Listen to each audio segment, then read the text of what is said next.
منزل غیر کی آنے والی ایپیسوڈز میں آپ دیکھیں گے کہ شفا بہت زیادہ جالس ہو رہی ہوتی ہے اور سالس سے کہتی ہے کہ سب میری زندگی تھی جو وفا جی رہی ہے۔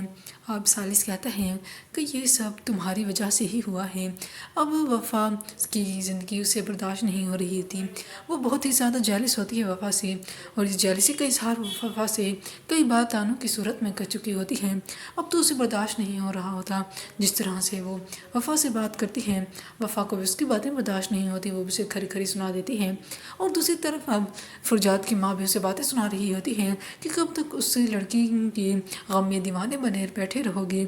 فرجاد کو بھی غصہ آنے لگتا ہے اپنی ماں کی بات سن کر، کہتا ہے آپ جو دوسروں کو برا بھلا کہتی رہتی ہیں، کبھی اپنے الفاظ پر بھی تو غور کیجیے کہ آپ کس طرح کے الفاظ یوز کرتی ہیں۔ یہ کہہ کر فرجاد وہاں سے جانے لگتا ہے، اس کی ماں کو بھی اس پر غصہ آنے لگتا ہے۔ اور دوسری طرف سالس وفا سے کہہ رہا ہوتا ہے کہ پتہ نہیں ہمارے رشتے کا انجام کیا ہوگا، میری محبت مجھ سے دور ہو گئی ہے۔